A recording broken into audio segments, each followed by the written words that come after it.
Hi everybody, and welcome to our class in Korean/glueless lash lifting. First of all, we are going to cleanse the area and make sure that we break down any excess oils or products in the lashes and on the skin. And here I'm using Detox from the Browz Brow Care range to make sure that we completely cleanse and detoxify the area.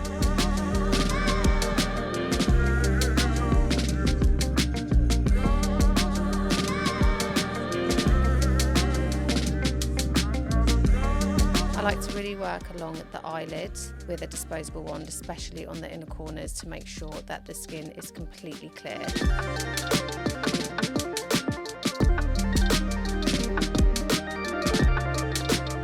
Next, I'm going to lift the lash line into a slightly more straight state. The lash line naturally curves, but the flat pads do have a straight edge, so it's actually easier to try and create a slightly straighter lash line.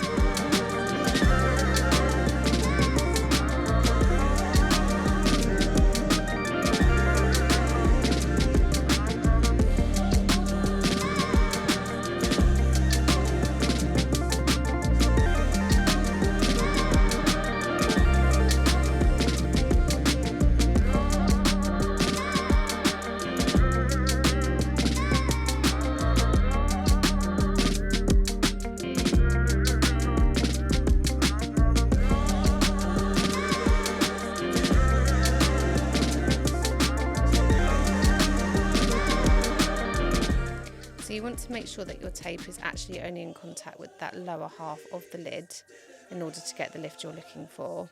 Otherwise, you're not going to successfully lift just the eyelid alone.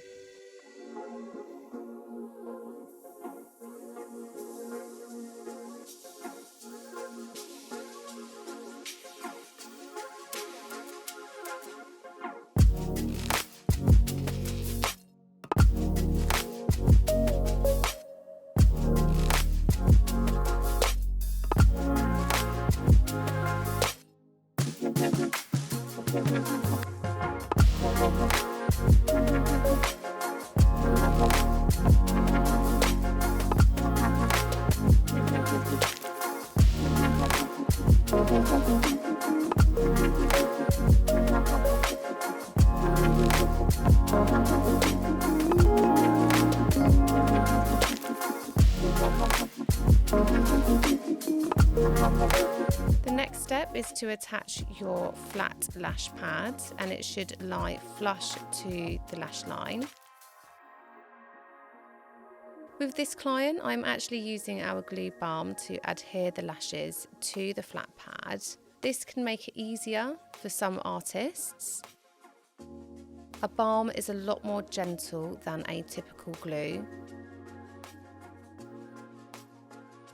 There are so many different techniques that you can use for glueless lash lifts.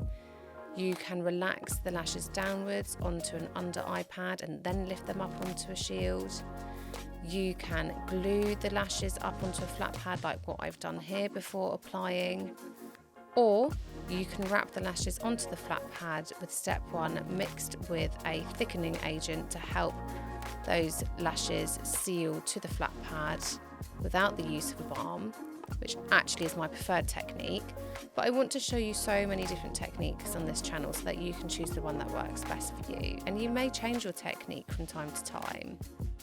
I think the benefit of using a glue is that it's a little bit easier and more reassuring for some artists. However, when you use step 1 with a thickening powder such as our pink powder and wrap the lashes to the pad without the use of a balm, I think that's really beneficial, because what you can do is you can actually get product behind the lashes, that there's product in between the shield and the lashes, and also product on top of the lashes, which means that you're getting product in from every single angle, which can actually really speed the process up and also help you to achieve a more thorough job.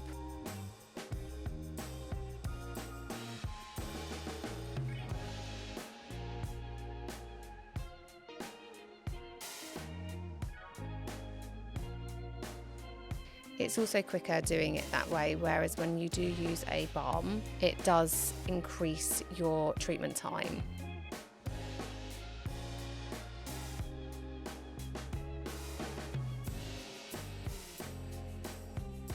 But you can see with our balm, it's got really nice, pliable, medium viscosity. It's really lovely to work with. It's really, I think, fantastic for more classic and traditional methods. However, as I said, it's really good for you to see it used within glueless methods as well.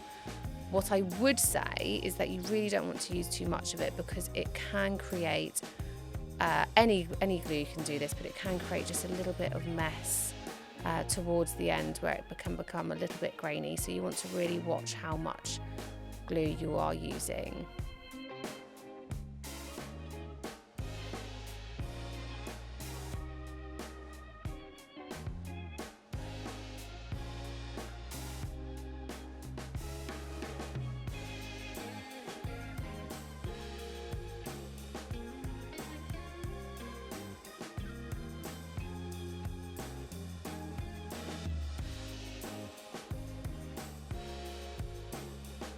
So I've mixed step 1 with our pink powder for a slightly more increased viscosity and consistency. And I'm using a stamping and rolling method onto the lashes, avoiding too much contact with the tips of the lashes, as the tips do not house a cuticle and are slightly more vulnerable. But I do want the product to cover at least half of the lash length to that 3/4 mark to relax the entire lash length.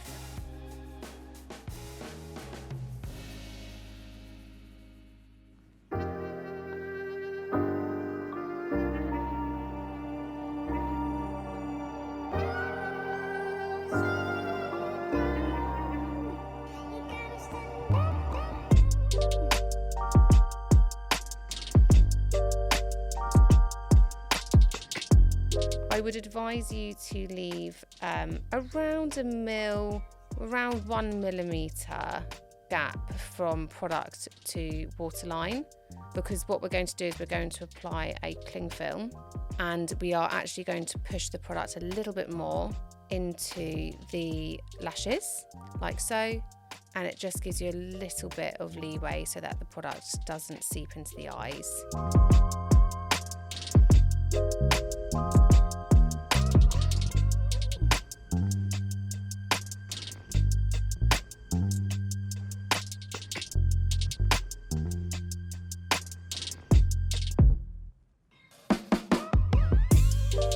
I'm just using a brush here to make sure that that product is away from the waterline, but I'm really pushing it into the area that I want it to focus on, which is the lower root of the lashes.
Please do experiment with the disposable tools that you work with.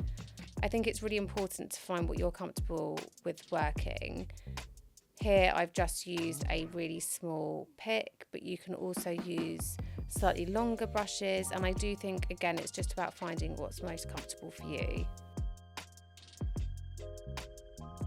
I am sealing the lower lashes down, however I should have done this before lifting the lashes onto the shield.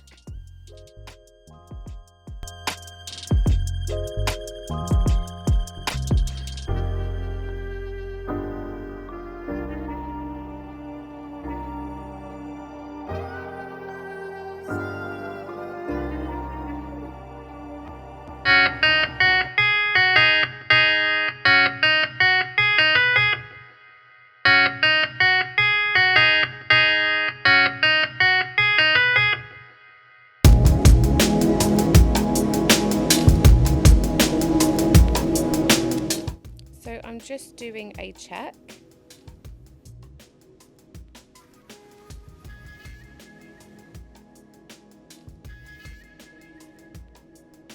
Making sure that I'm checking different zones.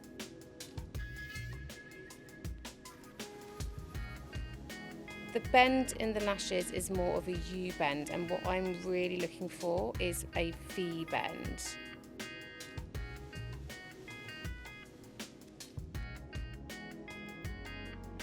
So I'm just going to apply the product back to the root of the lashes, where they are definitely more coarse and dense. So they may just need a little bit more processing time than the rest of the lash region.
So I'm just doing another check. Again, you can see that bend is still more of a U formation.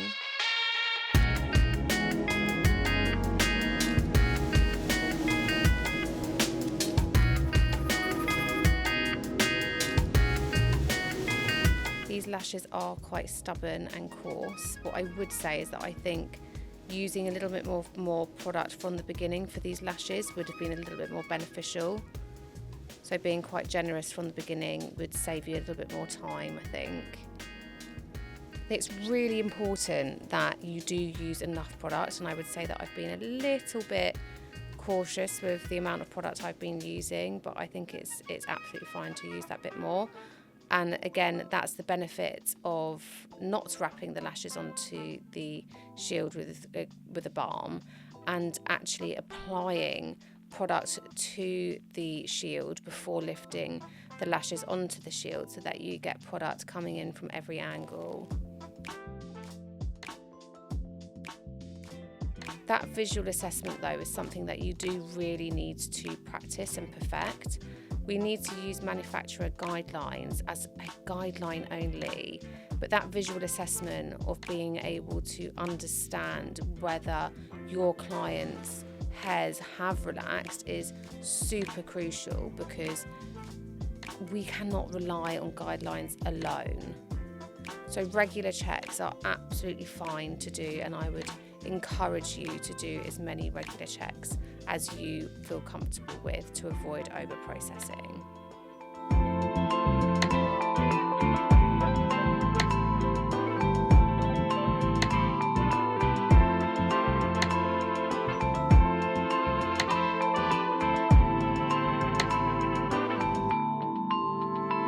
Yeah.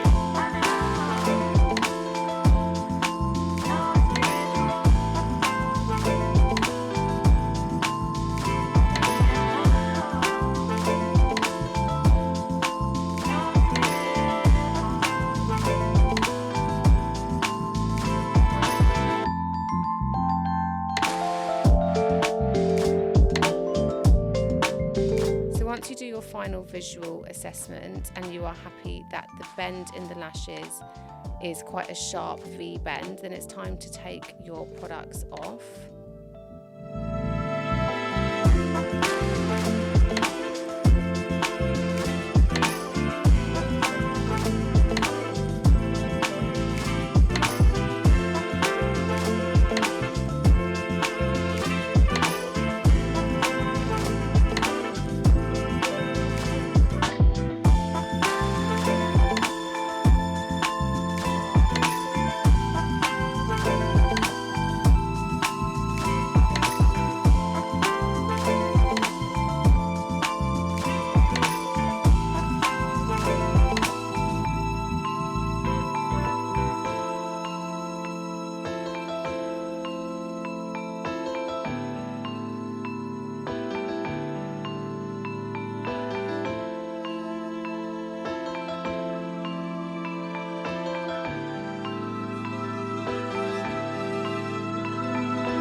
Before applying my shields, I am lifting just either side of the lid just to make sure that there's no excess skin in my way, for ensuring that the shield can really nicely and easily adhere to the eyelid.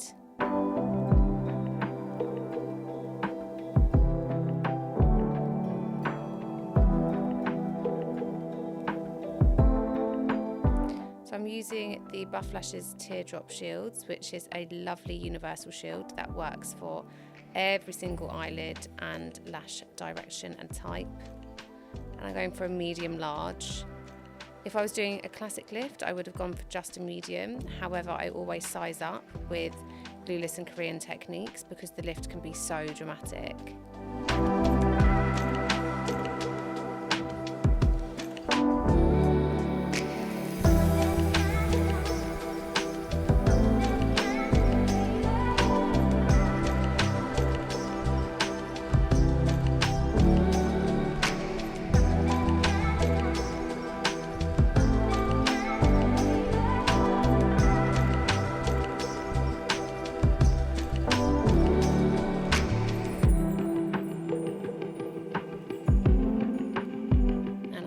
Sure that the lashes are very well, thoroughly and neatly wrapped to the shield.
added the thickening agent, the pink powder, to step 2, and I am just wrapping that to the lashes, and that is going to really help the powder is going to really help to make sure that those lashes stay flat to the shield.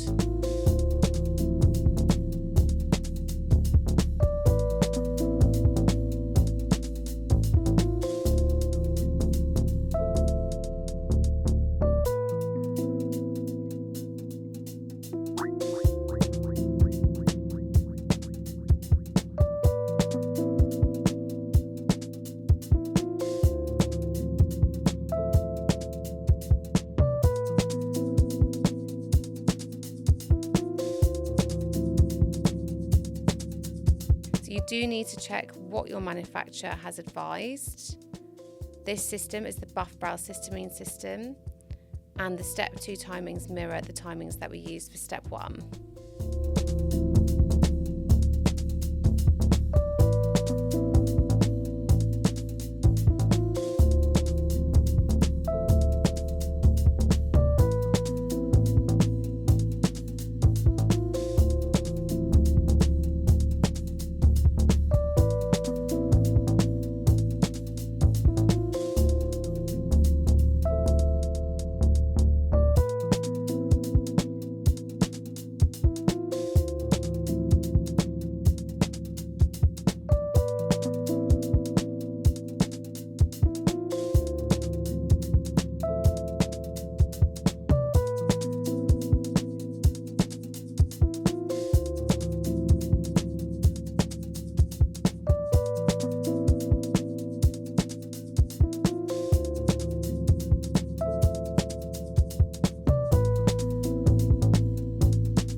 just applying a tint. These shields don't stain, so you can apply the tint directly to the Some artists take the shields off after step 2, clean the lashes, and then apply the tint using a reverse shield, which is also a really good technique to use.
And to offer these lashes a really nice amount of hydration and restore any loss of moisture, I'm using Heavenly Balm from Browz as a step 3, which is, I think, for me, my favourite solution. And it also helps me to remove any excess products.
Now, I do like to cleanse the area with Purify afterwards. It's a myth that we would reverse the lift with any source of water or fluid like Purify. So it's absolutely fine to use, and if you do want to understand a little bit more about the breakdown of disulfide bonds and hydrogen bonds, please do go to our theory-based courses in our channel.